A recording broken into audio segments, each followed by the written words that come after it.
welcome, and I'm really happy today we have a talk by Olena Scherbakova, and I would like to introduce you to her. She is a linguist and is interested in language evolution and sociolinguistics. She received her BA and MA in philology from the National Technical University of the Ukraine. Currently, she is a PhD student in the Department of Linguistic and Cultural Evolution. Her work centers on uncovering the causal links behind typological patterns and testing hypotheses, connecting language and social structures on a cross-linguistic scale. She's today talking about language attitudes, and the floor is yours, Olena. Thank you, Annika. Hi, everyone. I'm also very pleased to invite you to this crash course on language attitudes. So today I'm going to cover what language attitudes are, and in particular, we're going to focus on how they differ from one language to another language, and also how language attitudes differ as to the variation within specific languages. So I'm going to walk you through the definition of language attitudes. I'm going to introduce you to the complexity debate, present you a case study on nominal and verbal complexity, and then together we'll explore what the standard language is and what are, in fact, the sources of variation in language. So let's start talking about language attitudes towards distinct languages. Before answering this question, what language attitudes are, I would like to talk about something that we are all familiar with, namely language learning, or more specifically, second language learning. Here you see a map that depicts the most popular languages that are studied on Duolingo.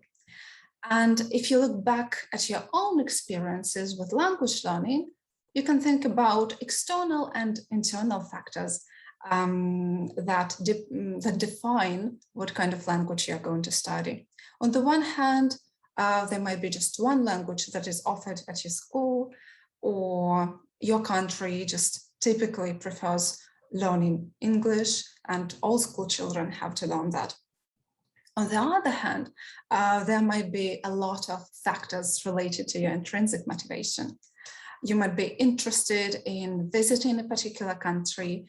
You might be interested in its literature, in its culture, or you might just have more pragmatic views. You might want to improve your job prospects and have better chances at getting good education. When it comes to learning the second foreign language, it's even more important. Those intrinsic factors are even more stronger because you already have experience with English, or German, or French as your first foreign language, and then you're ready to take another step forward. So before talking about what language attitudes are, I would like first to tell you a small story. So this happened while I was myself getting education, getting my bachelor's degree back at home in Ukraine.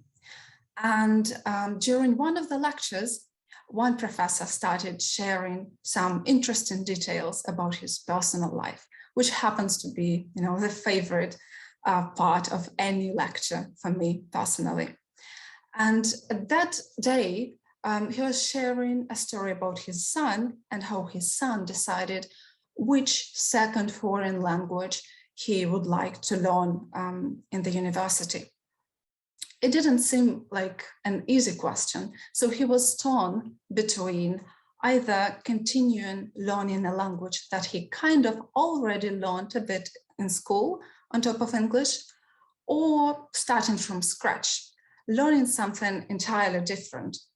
And so the advice that this young man, the son of that professor, was given by someone in the university was the following. Young man, he was told, why would you want to learn language X? That is the one that he had already studied a little bit back in school. It's the language of housewives. Learn language Y instead, because it's the language of the future. Now, here, the language attitudes couldn't be more explicit.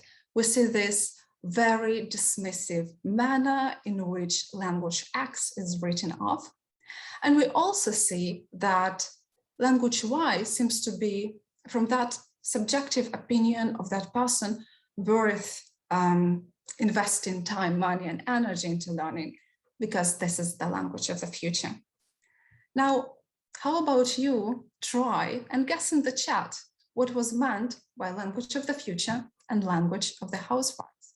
Again, doesn't have to reflect your personal opinion, just try to, do the best guess and assume what that person could have meant by both.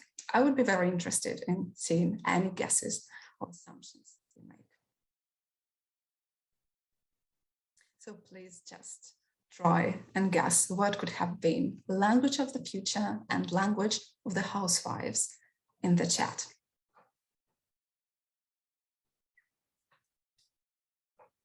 Right, I see some guesses with regard to future, namely Chinese. There seems to be a lot of consensus with regard to that. English was named as potential candidate for language of housewives.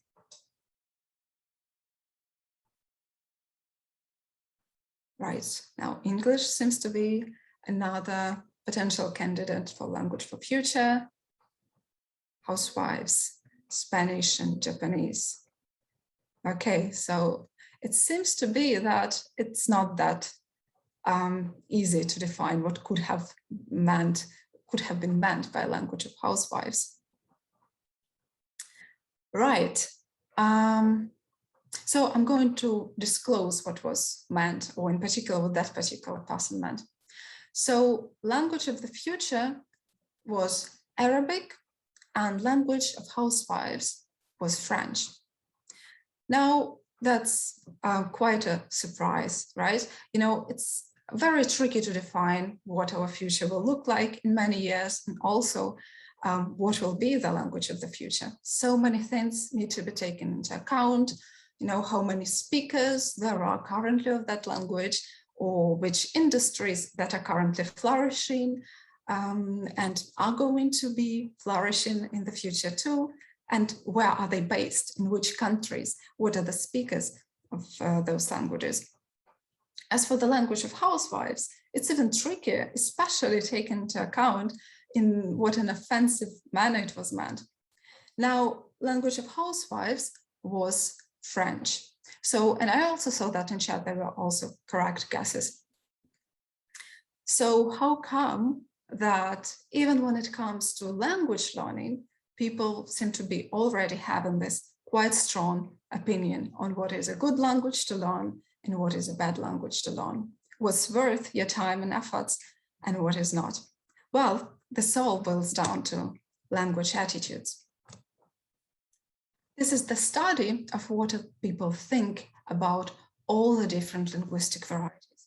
And this is the term that we'll return to in a moment. And also language attitudes is about how those perceptions about languages relate to the perceptions of attitudes of the speakers of those languages. Now, as for the varieties, variety simply refers to a language or a dialect. And interestingly, this term was created in order to provide a neutral term, because unfortunately, the word dialect has grown to get this negative connotation, not in specialist fields, but often non-linguists would pronounce or say the word dialect and mean something negative. Take a look at this, definitely not a scientific map that's supposed to represent the attitudes towards German dialects. We see adjectives like absurd, dreadful, and passive-aggressive. Those are certainly not adjectives that you would like to be associated with the dialect that you speak. Also, there is considerable overlap between our attitudes towards language users and our attitudes towards that language that they speak. Now, I'm not sure if you're familiar with this TV show called Dairy Girls, but there, a cousin of a girl who lives in Northern Ireland is visiting her from England. And here you can see how her friends are talking about the way he uses language, about the way he speaks, as referring to it as funny noise. And here she's again quite dismissively saying that that's just the way they talk. Now, this is also reflected in how she treats, or they all treat, this poor boy James, who not only doesn't speak the language the way that it's used and spoken in Northern Ireland, but he's also half English. And here he's complaining that he is not able to distinguish rebellions from risings, and then he is just being insulted like that. So here we see that this group of people are not very in favor in Northern Ireland, and accordingly, the way they use English is also not something that's admired there. Now, while it might seem a bit funny in a TV show, real-life consequences are usually more concerning. For instance, it has been shown that there is housing discrimination based on phone conversations that landlords have with their potential tenants. It has been shown that when the same person, the same speaker would call the same landlord and just use different varieties, so either standard English or African American English or Hispanic English, he would be more likely to be turned down by a landlord if it wasn't standard English. So this is another reason why being aware of language attitudes is so crucial. So today, I would like to invite you to take a little step back from diving too deep into human history and all those exciting processes that shaped our current linguistic diversity and languages that are spoken nowadays, and instead focus more on ourselves, look inwards and see how all those past events that have happened shaped how we feel about languages, shaped our current attitudes towards languages, dialects, the speakers of those languages and dialects, and the variation in language use. So to start with, I would like to introduce you to the complexity debate. So I'm going to launch a poll. Right, so as you can see, indeed, the majority of you have chosen this third option, that languages differ in their complexity, but complex parts of grammar are not necessarily compensated or balanced out by some more simple parts in grammar. And there were almost a third of you who went for this second option, namely that all languages are equally complex. So I cannot say that all of those options are correct, but the thing is, all of those options, all of those three ideas presented, they were considered to be the consensus at one point of time or another. Namely, today I'm going to be covering three stages of complexity debate. And as you can see at the beginning, in the 19th century and in the first half of the 20th century, there was consensus as to languages differing in their complexity. Then, a bit later, in the second half of the 20th century, all languages were considered to be equally complex, and only more recently, we returned to this idea back again, that languages indeed differ in their complexity. However, the assumptions underlying this first and third stage are completely different, and we're going to explore that. So let's start with the very first stage of complexity debate. The whole complexity debate is really about whether or not all languages are equally complex, or whether they differ in their complexity. And as I said at the beginning, it was thought that all languages were not equal, some were more complex and some were more simple. Also, there was this equation of complexity with superiority. There was also this unfortunate division of people into primitive and advanced, and primitive people within that time period were thought to speak primitive languages, whereas advanced and cultured people got to speak the elaborate, complex languages. You may imagine this was also the time of when Latin and Greek were especially romanticized and admired. So anyone who spoke Greek or knew Latin, they were considered very cultured and sophisticated. But as you can see, there are a lot of problems with that kind of reasoning. So again, languages differed in their complexity, but what did it depend on? In the 19th century, it was thought that differences in language complexity represented different levels of civilization or cultural advancement. However, as more languages were discovered, some doubt was casted on this idea. And then there were all the different attempts to somehow make that argument hold, even when languages that would be quite different from Greek or Sanskrit or Latin would show up, and their societies would be still very civilized or cultural by those definitions. So, of course, this was a very problematic time in the history of people, and there were lots of problems with equating complexity of languages and complexity of societies and cultures. In particular, everyone seemed to believe that complex language is great, is superior and elaborate, and no one seemed to think that complex could be viewed from an entirely different perspective. It could mean obscure and difficult, but instead everyone chose to focus on this more positive connotation of complex. And the reverse happened to, simple languages, or what were perceived as simple. They could have been seen as clear and transparent, but instead, during those times, they were seen as primitive and unsophisticated. Then came the second stage in complexity debate, basically a reaction to what has been happening before. At this point, all languages were thought to be equally complex. This idea that there were no primitive languages, just like there were no primitive humans, was advanced based on humanism and how communication worked.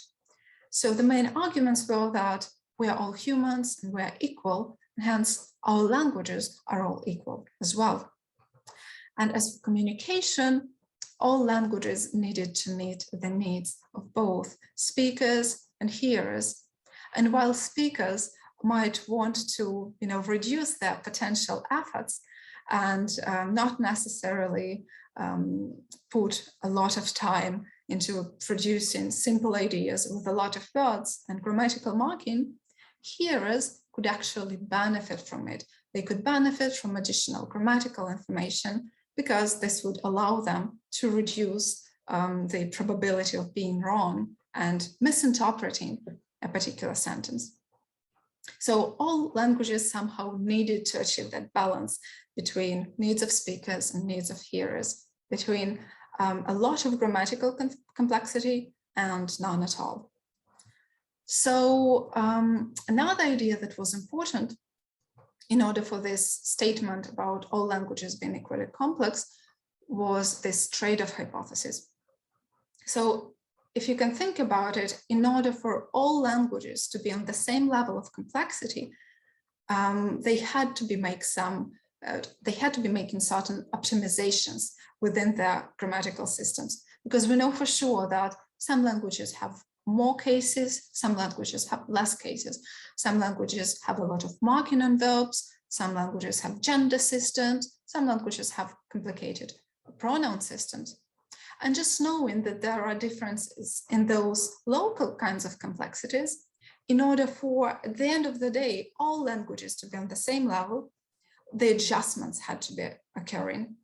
And the adjustment that seemed to be like a good fit to that idea was that if something was very complex, then another part of the grammar definitely had to be simple. So for instance, if morphology is rich and elaborate, and you can already analyze that phrase about rich morphology, meaning that it's better to have rich morphology and not poor morphology. But that's, again, another question of language attitudes. So if morphology is very complex, then for a language to achieve that balance and be on the same level with all the other languages, its syntax had to be more simple. So that was as simple as that. And while this idea of all languages being equally complex was well-intentioned, because it didn't want the public to think that indeed there are some primitive languages and primitive cultures, whereas there are some advanced languages and cultures. In retrospect, this view hindered the study of language complexity, because this was just taken for granted, this idea, and no one really looked into it. And also, that claim, it oversimplified the processes of language change, or in more detail, trade-off hypothesis, about the overarching trade-off that would allow all languages to be on the very same level. It led to this idea that if there was complexity, then somewhere in the grammar there had to be 100% something simple. And today we just know that it is not how languages change. So let's come back to our time. So for this past several decades, people started to question that idea of all languages being equally complex. But it doesn't mean that we returned to the first stage. Instead, in science, as we would expect science to be, nowadays we have this detachment from complexity equals superiority, and we also do not think of some languages being primitive if they are more simple on a certain scale compared to other languages. What's more, approaching the question of complexity and studying it led us to some interesting discoveries. So we do know that languages do not share the same level of complexity, but what was discovered more recently is that there are numerous examples of trade-offs in grammar.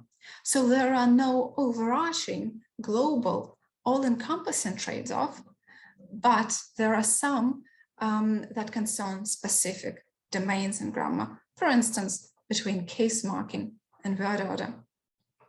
What is more, knowing that languages define language complexity led the researchers to propose various ideas as to what could have led to those differences. And potential factors included language external ones, such as population size.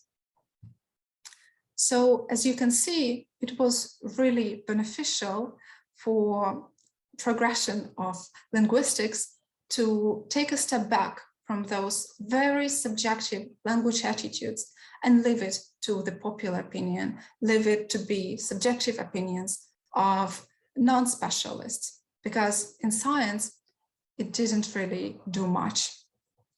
And instead, we won much more by really studying what complexity really is in languages and knowing for sure that it's not the same as superiority.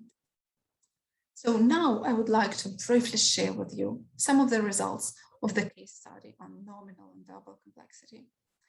Just like with the balance between morphology and syntax, there have been proposed the ideas that amounts of grammatical marking on nouns would be counterbalanced, would be compensated for by the amounts of grammatical marking on verbs. And if you remember our joint lecture with Annika and Natalia, we are looking here at the two continuous traits, namely the scores of grammatical marking on nominal words and verbs, for which we then used phylogenetic comparative methods, namely continuous method implemented in base traits. You may also remember that tree that I showed you last Friday that depicts how in 14 Sino-Tibetan languages we find, first of all, evidence for coevolution between these two traits of interest, marking on nouns, marking on verbs, and also positive correlation. So if nominal words gain more marking, this means similar thing happens to verbs and vice versa. However, it doesn't seem to be the widespread pattern. So it does hold for Sino-Tibetan languages, but if we look at Indo-European languages, the reverse seems to be true. In fact, we find negative correlation, meaning that marking on the nominal words is traded off or compensated by marking on verbs, and vice versa.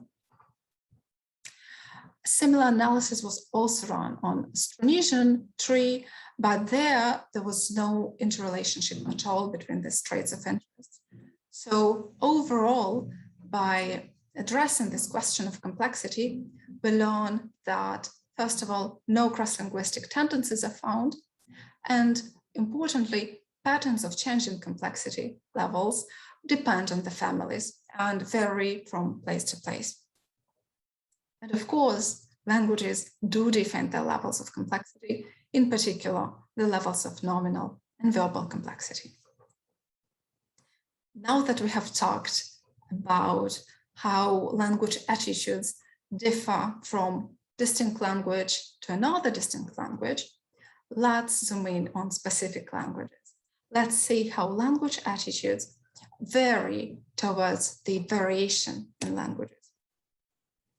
In the majority of cases, it will be the standard language, the standard variety that will enjoy positive attitudes, whereas other varieties will be usually frowned upon, at least by lay people. So what is a standard language? If you think about standard languages, you probably think about Queen's English or Standard General American English, or Hochdeutsch, Standard German, or Standard European French.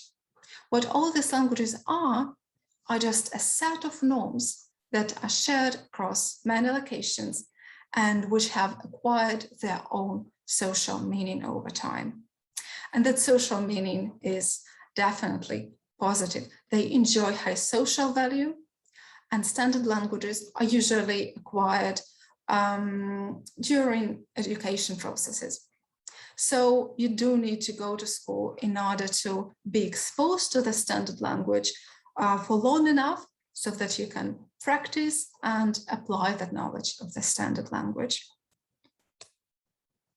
However, standards in languages, just like beauty standards, do not necessarily mean that one type of language or a set of norms or a set of face features are necessarily better than other possible combinations. What it does mean is that they simply enjoy higher social value in a particular location, in a particular time period. So importantly, standard language is not the best language. In fact, there are no better or worse languages or dialects. And standard language, because of that high social value, simply represents the most appropriate option that we can go to when we find ourselves in a formal setting, sort of a safe bet, especially if you are around strangers and you cannot be sure whether they will understand you if you speak in your local dialect. In order for a nation or society to have a standard language, the process of standardization had to take place. This is all about a particular community of speakers agreeing on what forms are valued more than others, and then these norms will end up being deemed as more appropriate, more suitable in more formal situations. So if standard language enjoys higher social value, if standard language has positive attitudes, how come people don't use it? all the time. So as I mentioned before, education is quite an important factor.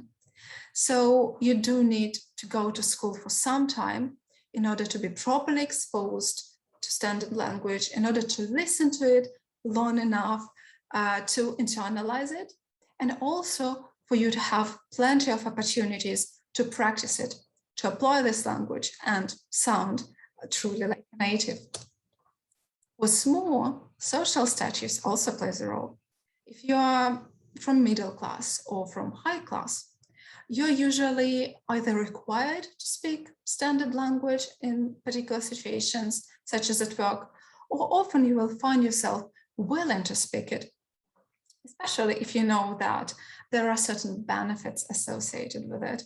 And there are indeed certain benefits. You could get promoted, you could get along better with people of the same class or of a higher class, because this will often be the ones who tend to use standard language more often.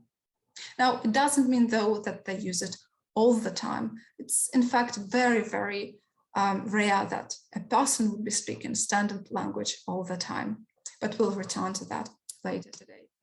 And finally, an important element is carefulness.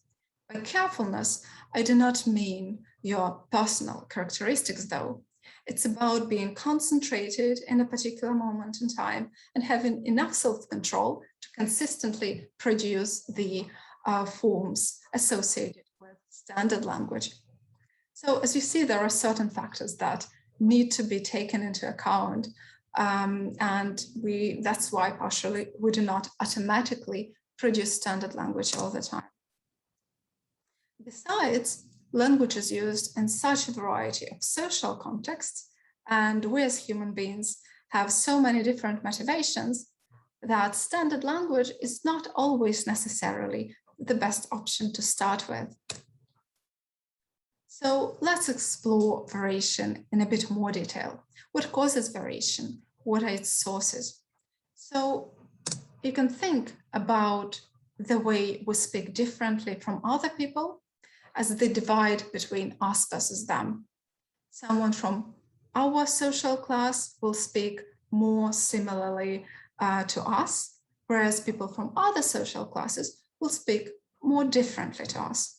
Same with whether you are born in a particular place versus meeting someone from another part of the country. The way of language use will be completely different.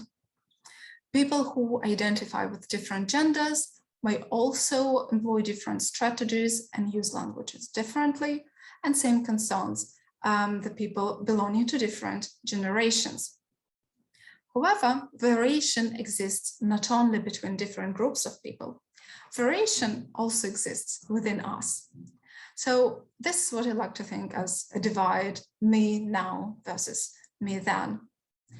And this is important because if you have been observing yourself long enough, or if you intend to do this, you will definitely notice that your linguistic behavior varies. And it will vary based on where you are. Is it school? Is it work? Are you at some party? Are you required in a particular situation to be more formal or more informal? And what kind of interpersonal relationship do you have with your current conversation partner? All those factors lead to you behaving differently in one moment and then adapting that behavior in another. So let's go with that us versus them divide. It boils down primarily to us perceiving our in-group members more favorably. In-group members are people that belong to the same group as we do. And by contrast, we usually do not see the out-group members, people from other groups, in the same positive light. Take a look at the following map. Here, a respondent was asked to draw various dialect areas that he thought existed in the US. Now, apart from quite insulting terms here, we find the following one: average normal, which happens to be the area where this person came from. So here we can clearly see how he sees his own variety as basically the standard, even though the linguists know for sure that standard American English, US English, is not spoken there. In fact, there, like in the majority of the US, people speak their local dialect, their local variety, except that this place is unique for people, at least it was the case 2 decades ago, for people believing that their variety is actually the standard. It doesn't always have to be that way, though. For instance, there is this opposite phenomenon called linguistic insecurity, and this refers to speakers feeling that their variety, dialect, or language that they speak is inferior or bad compared to something else, often the standard language. So this represents the negative attitudes channeled inwards towards one's own variety. And this is another reason why we should be more and more aware of language attitudes. Now let's look at some of the examples that illustrate this us versus them divide on different levels of language. Let's start with spelling. Now, this is not trivial at all. This map shows us which states struggle most with particularly difficult words to spell. So we see that in Texas, it's particular. A lot of people searched how to spell knees. We can also understand why broccoli is a tricky word. You don't know whether you put 2 C's there or not. Also, pneumonia is not easy to spell if you think about it. But how about this word? Gray seems to be such an easy word. It's this basic color that we use quite a lot, right? However, you can spell it in another way. Not with A, but with E. But it wouldn't technically be a mistake or misspelling. In fact, this would just illustrate the divide between the US American orthography, the way to spell similar cases, and the way how many other English-speaking countries spell words like that. So this is quite similar to how we spell word color, whether we write U before R or not. This also depends on the specific variety of English that you orient to. So here the divide between us and them is about where you were born, where you grew up, and how were you taught to spell, which is again location. Now, spelling can be especially tricky because it can be updated throughout time. Let's take an example from German. So these 2 words refer to the same conjunction that means that in German. So for instance, in a word, in a sentence, I know that it's raining, this would be equivalent to this or that does. What's interesting, however, is that this word with just 1 letter, Doppel-S, was very prevalent until about 2009. And then there was this triumph of das with 2 S. Again, it's the same word, but it's just spelled differently. And as you may imagine, this decline and this rise were not coincidental. In fact, that was the result of a language reform. So that meant that all media outlets had to make this transition. All school children had to suddenly get used to a new rule. Now, why would you want to impose a new rule into a system that seems to be working quite well? So not all nations, in fact, implement a lot of language reforms. But those they do often achieve a much better match between the spelling system and how people pronounce words. So this is, in fact, what happens with German. Here, the change was done in order to accommodate the length of vowel here and here. Again, the vowel was supposed to be short in both cases, but this, just one letter, would be confusing for that rule, because in German you are supposed to pronounce these kinds of vowels in the long way if there's just one letter following that. So to make it less ambiguous and to make it easier for pronunciation purposes, A would be followed by two letters and it would be pronounced in a short way. So what else happens to the nations that actually do not introduce that many language reforms? In fact, we often get a case like in English. The spelling might be a bit confusing to someone that looks at it from our modern perspective. In fact, there are so many rules, as you can see here, that need to be taken into account, even though back then, in the past, they all made perfect sense. It just right now, we cannot really, if we are learning a language or the first or second one, it's just not accessible to us, all the logic that's behind each of that word's history. Now, how about punctuation? We have here another great case that illustrates the positive attitude and negative attitude towards just one punctuation mark, namely Oxford comma. Now, Oxford comma is the comma which is considered optional, but this is the one that you put in a sentence like, we bought wine, chocolate, and cheese. And this would be the comma before and cheese.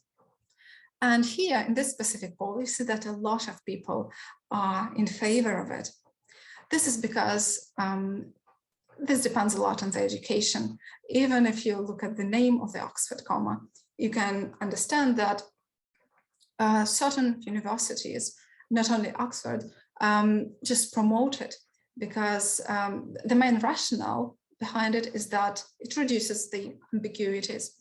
And also, if you are thinking about writing a scientific paper, you might also look up the specific style guide of the journal or publishing house and see how they treat Oxford comma, because depending on that, you would be also treating your punctuation in a corresponding way. However, if it does aim to reduce ambiguities, why would some people be so against it? What's so difficult about just one punctuation mark? Well, some people are indeed extremely against it, thinking that it's overrated. And here you see some quite provocative examples that show you that Oxford comma can not only contribute clarity, but also make certain sentences ambiguous. So here, the sentence is very clear. We know that strippers were invited. We know that two other people were invited. Whereas here, without Oxford comma, it's a bit confusing. We might be thinking that the strippers and JFK and Stalin were the same individuals. However, Oxford comma is confusing in the following sentence, where we might believe that only two people were invited, stripper being called JFK. And here, where we do not have Oxford comma, everything seems to be particularly clear, where we are saying that stripper was invited and also JFK and Stalin, so three people. But again, this is a very another non-trivial issue where people are divided once again. How about pronunciation? Now, we would expect different languages to pronounce R in different ways. But what we can see from this map is that even in the same languages, there is variation with regard to pronunciation. So you can't quite see the borders of Germany, but you know that it's divided as to whether R is pronounced in this traditional standard German way or whether people are rolling their R's, as for instance in Bavaria.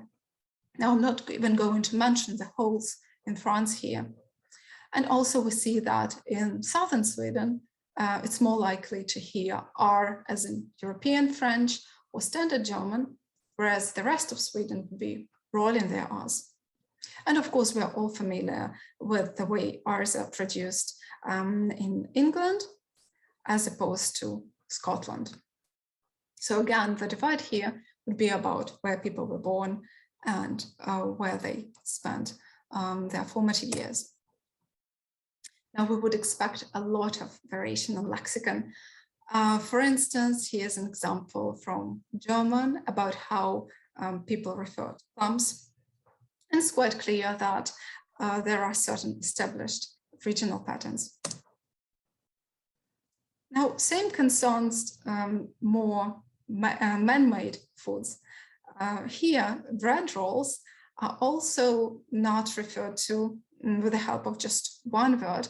And in fact, there are a lot of debates as to what's the right way to refer to it, even though the right way really depends on where you are. Another famous example, this time from United States, concerns the vocabulary item used to refer to sweetened carbonated beverage. And again, you can see that people have some quite strong opinions as to what's the right way to say it.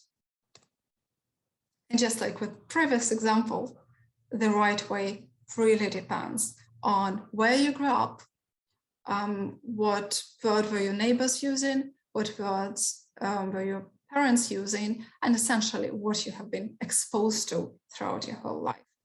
This familiar vocabulary item will be the one that you will believe to be the best option. Now, is it similar in grammar? Of course, people have the most outrageous conflicts with regard to grammar. Let's look at the following case. So you might know that in German, the nouns have either masculine, feminine, or neuter article. They all represent grammatical gender of those nouns. Now, what happens when a new word, a new noun, enters the word stock of German? This also has to be assigned the grammatical gender article, whether you like it or not. Now, what happened with Nutella was that there was no agreement as to which one to choose. And there were a lot of good arguments for each of those. I'm not going to go into detail as to this one, but I'm going to tell you that what the representatives of Nutella did was absolutely genius. Instead of picking one of the rules that would fit one of those gender articles, they decided not to divide people. They decided to let them choose on their own, because, as you know, happy customer is the one that doesn't feel like he has been pronouncing or using their own article all the time. Another example from German. Now, with that widespread stereotype of Germans being exceptionally punctual, you wouldn't really expect, you would in fact expect the consensus as to how to tell time in German. But as we can see from this map, there is none. But what we do find is this fascinating pattern of regional variation as to how, say, 10:15 or 3, for instance. And again, the reason why people are surprised to hear something that is different from what they have been hearing their whole life, it lies in this divide between us versus them based on place of birth and residence. The final example from grammar, it comes from French spoken in Quebec. So in that location, people used to have two kinds of future, and in fact, both of them are still used. But the interesting thing is that this type of future is becoming less and less common. So people abandon it in favor of this type of future. You can think about these two types as what we have in English, like I will talk and I will be talking, or I'm going to talk. And again, this is a very widespread tendency. A lot of people are favoring this over and over again. except for certain groups of people, namely people who belong to high social class and who have high levels of education. They go against the flow. They keep using that more conservative forms more frequently, and they are not quite following this tendency of abandoning it in favor of this future. So we have talked about a range of factors that cause variation between different groups of people. Now let's focus on the variation that exists within each individual. As you may imagine, we use languages from one situation to another as quickly, essentially, or we are as flexible in that as we are at picking the clothes that we wear from day to day or picking what we are going to eat. And in order to achieve that kind of ability to vary or switch from one dialect to another, it's obligatory that a person, an individual, has the command of at least two different varieties. For instance, standard language and a local dialect, or two local dialects that are spoken close to where this individual lives. So indeed, to be able to switch, people need to be exposed to different varieties. They need to have enough opportunities to practice using those varieties, and there should be some willingness or necessity to use them once they have become fully proficient. Now, often our behavior or our differences in linguistic behavior boil down to wanting to do the right thing or wanting to do what suits us best, doing something that will benefit us the most. So for many situations, as we have seen today, standard language will often be the safe bet, the best option. Such as in an interview where one of the characters from a TV show is explaining her experience about a positive interview outcome thanks to her using standard language and standing some sophisticated vocabulary. However, doing the right thing doesn't always mean using the standard language.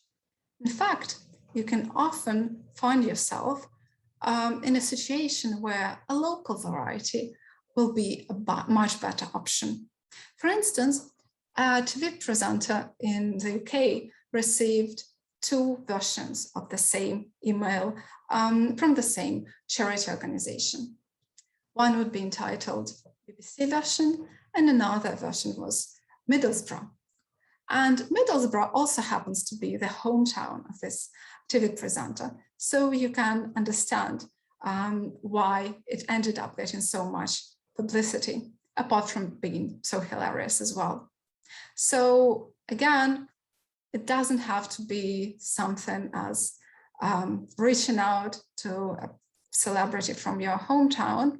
Instead, if you're in your hometown, probably it makes more sense for you to use the local variety. In fact, if you try to use the standard variety, it might be a very demanding transition, because when we return to the places where we have been born, our mind just wants us to talk in that familiar way that we have been used to. So overall, doing the right thing linguistically boils down to finding the balance between three elements. It's about highlighting the similarities with the groups of people that we identify with, that we belong to or would like to belong to. It's about emphasizing the differences with people who we do not associate with, and we maybe do not even want to have anything to do with. And also it's about staying true to who we are. Now, if you are a spy, for instance, this may not be that relevant. In fact, you might be more focused on achieving the task and not worry too much about being authentic or showing your personality. But most of us are not spies, and hence the clever combination of all three will be applied. And again, variation within us or variation that we can notice in our own behavior will result from language use in different social contexts. And here we go back to a variety of social domains and the kinds of relationships that we have with people and the different motivations that we might have. So you will definitely be talking to colleagues in a way that is different when you have a conversation with friends and families. That will be different from how you interact at a conference or at a workshop, or as today at a summer school. And then you might also be talking to strangers, if that's what you do, at cafes and supermarkets, but this will still be different from all those other scenarios. And the motivations are as varied as our human nature, because there's so many potential drivers that lead us to how we behave. I'm not even going to try and list all of them. So it goes without saying that this list are not exhaustive by all means. And you might try, or you might find yourself making different decisions with regard to language use, either consciously or unconsciously, based on where you are, who you are talking to, and what kind of style is required, formal or informal. You might be thinking about whether you are allowed to use swear words or not, whether you are allowed to use slang and how it will land on people, how people will react to it. Will people actually be able to understand your local dialect? And in general, how formal do you actually need to be? And sometimes when you have made the choices, again, consciously or unconsciously, and the conversation doesn't go that well, and you feel linguistically insecure or even judged by your conversation partner, and potentially they may have even expressed some negative language attitude towards you, you don't have to be worried, because it's not about you, it's not even about the variety. There's nothing wrong with you and variety for that matter. It's just about the expectations and your choices and a huge gap between the two. And you can't really control the expectations of the other person. And I can say for sure that those choices that you can make in a particular situation and which didn't fit with a particular person will be a perfect match under other circumstances with another conversation partner. And at this point, I would like to summarize some of the take-home messages that I would like you to take with you after this crash course. First of all, no language is better or worse, essentially. Languages differ in their complexity, we know it today, but more complex doesn't mean superior or better. People tend to have more positive attitudes towards forms that are associated with standard languages, even though very, very few people speak standard 24/7. And in fact, there are many situations where you can gain much more from speaking a non-standard variety. What's also important is the realization that standard language is nothing else but a dialect, like many other local dialects, with a single exception that it has a high social value compared to other dialects that unfortunately do not enjoy that. And finally, doing the right thing with your linguistic behavior, with your linguistic choices, requires a lot of flexibility. And at this point, I would like to thank you for your attention. Here I'm just briefly showing you all the references to articles, resources, and images, and I'm looking forward to your questions.